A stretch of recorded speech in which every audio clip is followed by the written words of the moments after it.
So today it's been officially announced that Heroic and Tricked have come to some type of agreement and a buyout has been made, and so JUGi will be joining the Heroic lineup immediately to be playing in EPL Pro matches as well as playing with them, I would imagine, at IM Katowice, which will be the first LAN event that this new lineup will be debuting at, from what I can tell. Now, of course, this story's been kind of going around for a while because, you know, a couple of weeks ago it got reported that these organizations were at disagreement, that in fact JUGi had signed a contract for Heroic that started, I think, January 1st of 2018. Obviously, Heroic wants JUGi to play with them immediately, but there was arguments about a buyout, and so it looked like for a while that JUGi was just going to be benched on Tricked, and he might be stuck there for a while until things could be sorted out, but apparently that has been sorted out, and so JUGi will be joining the team. Of course, he's coming in to replace Friis, who had been benched some time ago, and they were actually using Cadian as a stand-in for, I think, the DreamHack Vegas qualifiers and the IM Katowice qualifiers. They didn't want to qualifying for Vegas, but they did qualify for Katowice. I think they actually beat out the new G2 team for that event, so that was big news for them.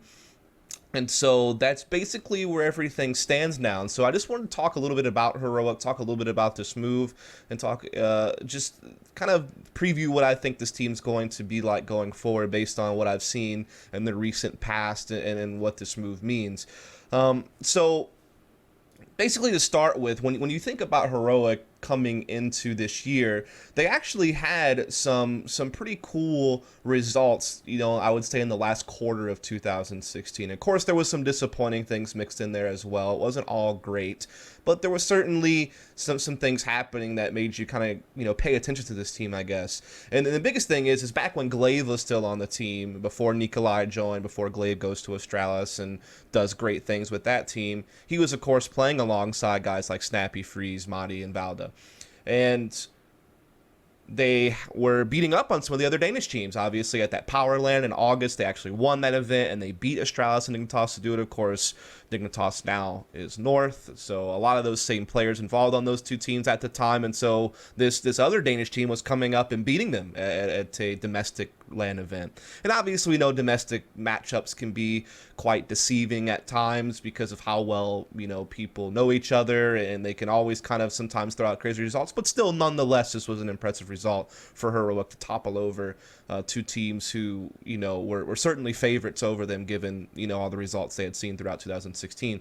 They then go to Northern Arena Toronto, and they come third after beating teams like Optic, Selfless, and the Winter Fox team. They wound up losing to Cloud9 in a semifinal matchup, and then they beat, I think it was Echo Fox in the third place decider game. So not a terrible result, but maybe you were hoping for a little bit more given how well they were beating up on Astralis and Dignitas. Maybe you're thinking, okay, maybe they can win this whole event or at least make the final.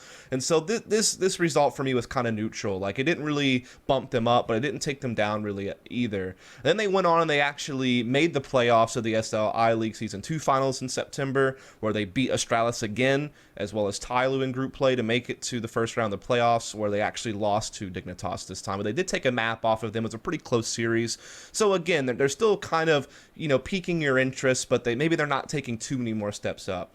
Then they had Bucharest, where, again, they played pretty well. They didn't actually make it out of the groups. They beat Envy in a very crazy Mirage game that went multiple overtimes, but they lost to VP, and then they lost to Envy in the best-of-3 decider in a 1-2 series.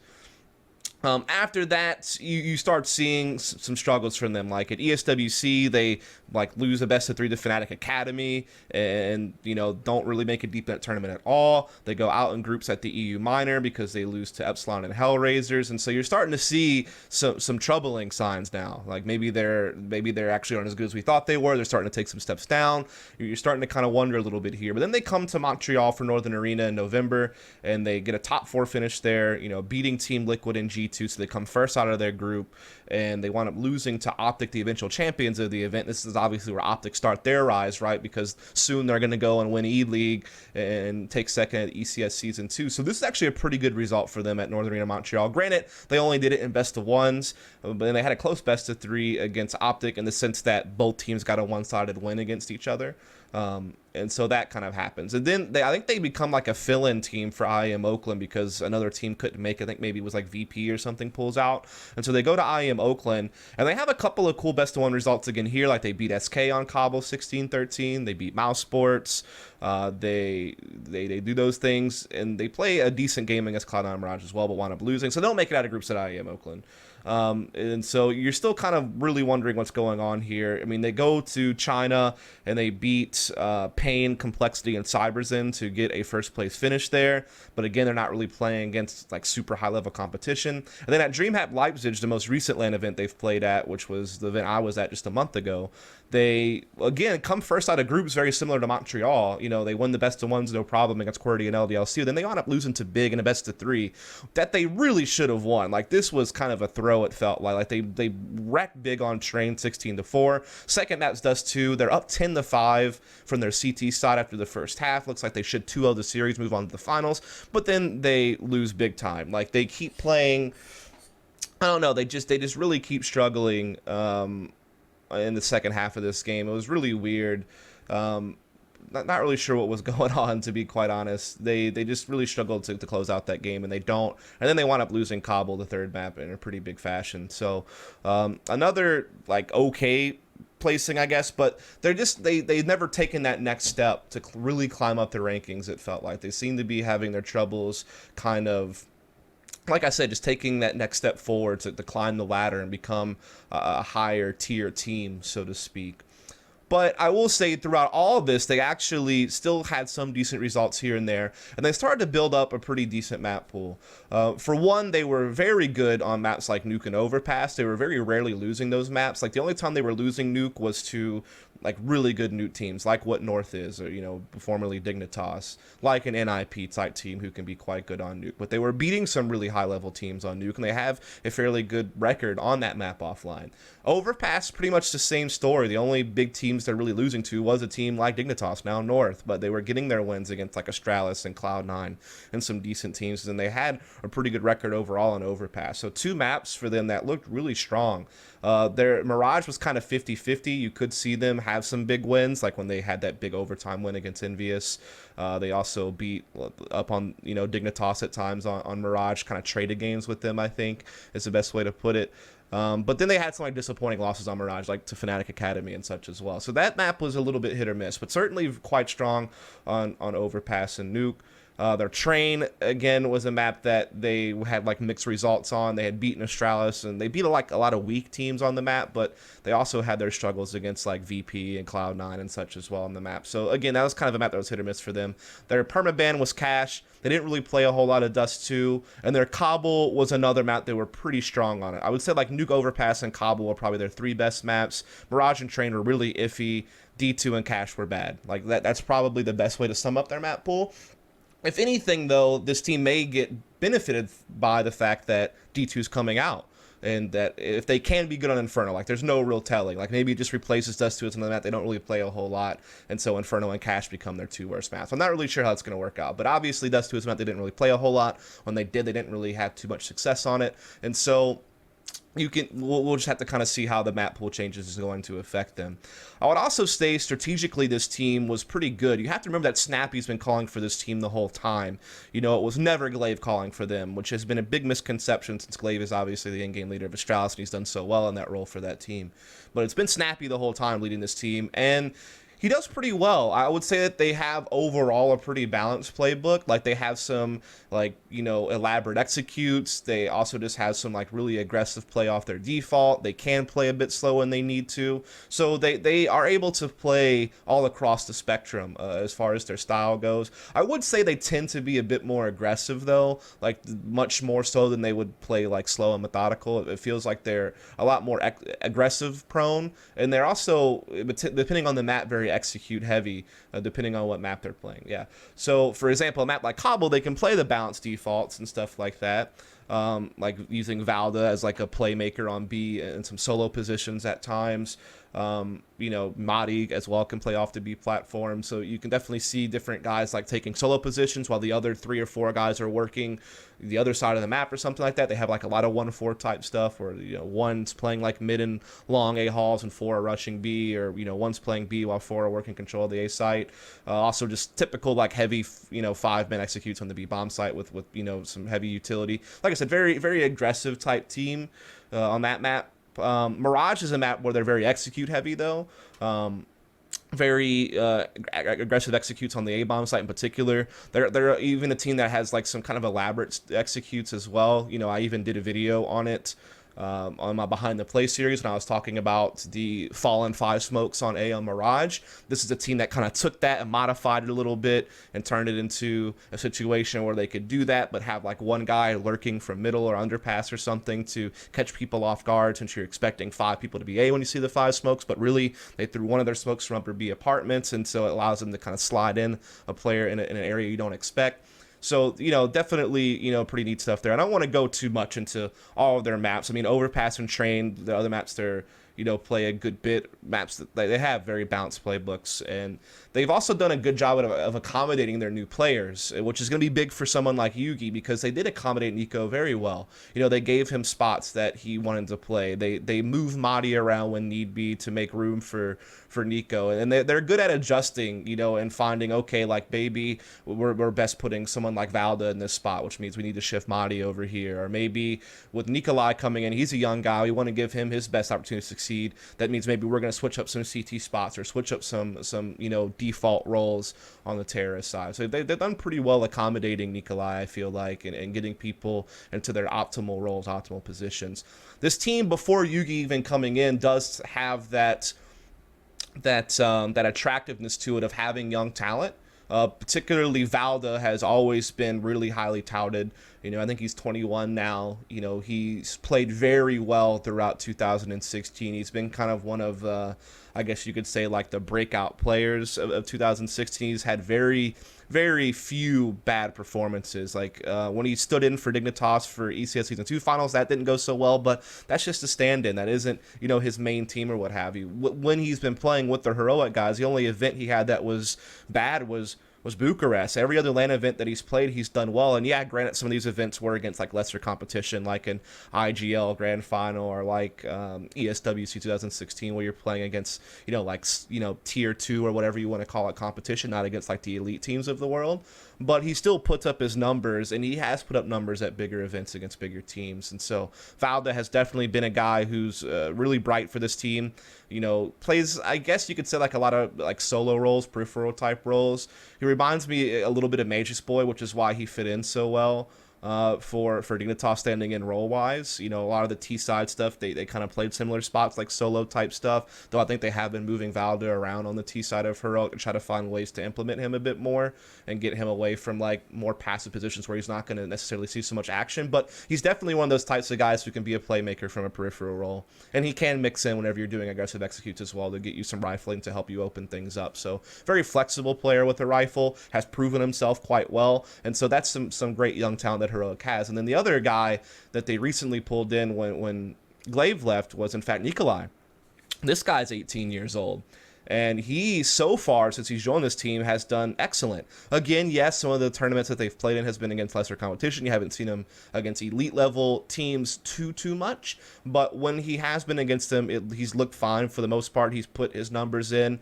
I think so far you have to be happy with how Nikolai has played. Again, he is still very young. He is still very inexperienced. I mean, before he joined Heroic, I don't think he ever traveled overseas or ever really played at an international tournament. Like, he was just playing local events with Trick, like at that Power LAN that we were talking about earlier when he was still playing with Trick and like League of Sharks and things like that. So he wasn't really traveling. He wasn't really playing against elite level teams. And again, he's only 18 years old. So his first event really where he traveled any amount was when he played ESWC 2016.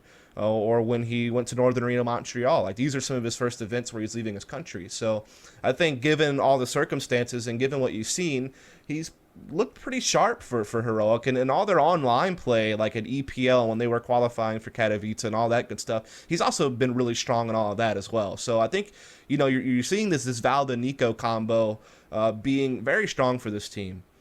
Not to mention the fact that you have a guy on this team like Hamadi, who, while he is a little bit up there in his years compared to some of these young guys we're talking about, I think he's like 27 or something like that, he still plays his role very well. You know, he plays a lot of lurk roles, but he can also double as an entry if like the side of the map he's lurking is the side of the map they want to eventually hit, he can certainly mix in. But, usually more known for playing lurk type roles. Very smart player. He's one of those lurkers that does things a little bit differently at times. Like for example, he plays outside B on overpass, but he doesn't just sit out there like some players will. Like he will either aggressively push short B and actually do something with his lurk position, or he'll just fall off of it and just mix with the rest of the team to control the other side of the map, rather than just kind of sitting out there and nothing really happening, like just watching a flank or trying to get a pick. Like he tries to be a little bit more actively engaged as a lurker, and so that sets him apart from some lurkers out there. There are other lurkers who do similar things, especially since the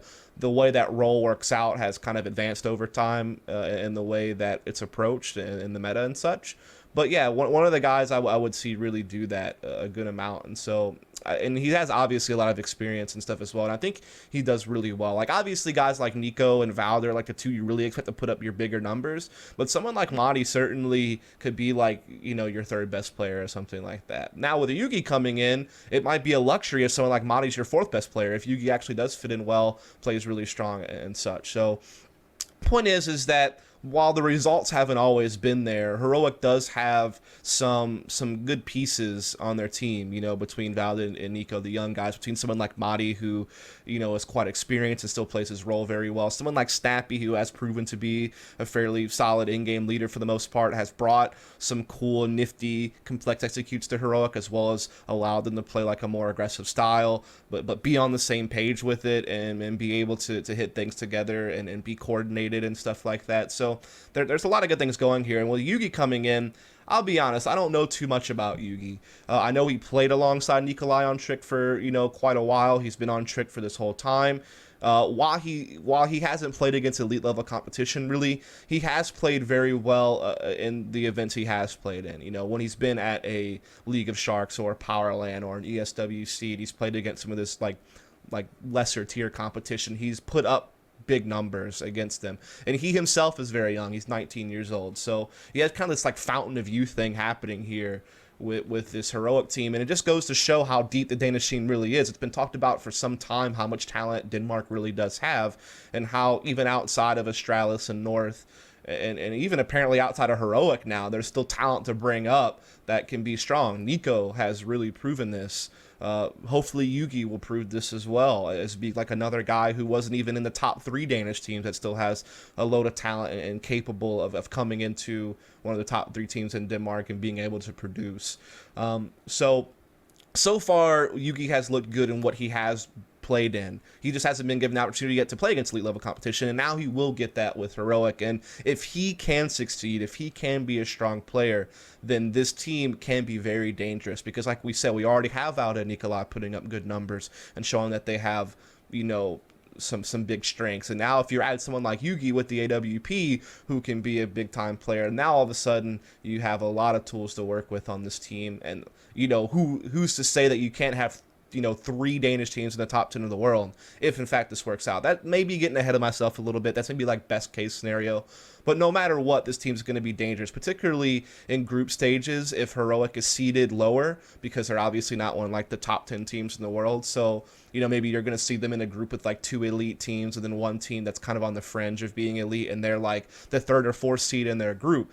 They can be very dangerous from that position, given like the talent that they have right now, until they rank up and they start maybe getting higher seeds depending on how they compete in qualifiers and such. But for this time period now, while they're like considered a lower seed, they can be very dangerous. Like at this IM Katowice event where they're in a group of 6 teams.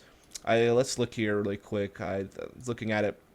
Yeah, they're in Group B with Navi, Cloud9, North, SK, and VP. Now, obviously, VP and SK are looking super strong after Vegas and just in recent times in general. But you look at some of these other teams like Cloud9 and Navi, they've had their struggles, that's for sure. And so a team like Heroic could be dangerous. They could pick one of those teams off in a best of 1. They might even be able to pick off a North in a best of 1 as well, a team that they're very familiar with. Obviously, domestic matchups, you know how those can work out at times. So who's to say Heroic doesn't cause some noise in this Group B at IM Katowice if, in fact, JUGi works out and everyone else kind of holds their own as they have been lately. This is certainly a good move for Heroic to bring in someone like this. I mean, obviously, Friis was having his struggles. He, as well, was kind of getting up there in years. And so it's really hard to see, you know, things improve or change too much when you get to that stage usually. He did well in the lower tier events as well, just like some of these other guys have, but he did have his struggles at Leipzig, and he did have his struggles at some of the bigger events they played in. And so it certainly makes sense to try to see if you can bring in some more young talent, see how it works. Nikolai and Valdo have worked out for you, certainly. So who's to say you can't keep bringing it up, molding it, developing it, and like building yourself like in the shadows, kind of a powerhouse team, since obviously all the attention's on Astralis and North and all the top teams of the world and established talent. You're slowly piecing together something here, perhaps on Heroic, with some of the youth coming up in the Danish scene. So definitely will be a team that I will certainly continue to keep my eye on. I like the way they play. I think they have some key pieces on the team that are very strong. Some of these players certainly probably could be on elite teams if there ever was a need. Like someone like Avalda certainly probably was an attractive candidate for some other teams out there in the world, whether it have been like a North before they picked up AZ, or whether, you know, a FaZe type team. Like Valda is definitely a big piece, and this Nikolai guy certainly seems to be shaping up to be the same way as well. So yeah, definitely an interesting team with some really strong youth that can hopefully develop, and like I said, have some experienced players as well, have a good style to them, and definitely will keep my eye, as you should as well. Hopefully I'll see also Risk make a video or do something to talk a little bit more about JUGi and this team. He's obviously a Danish commentator, RICZ. You might have saw him at DreamHack Leipzig. So hopefully look out for any content from him if he does put something out as well. Just add it in there at the end. But yeah, please follow, subscribe for more content, and catch you next time.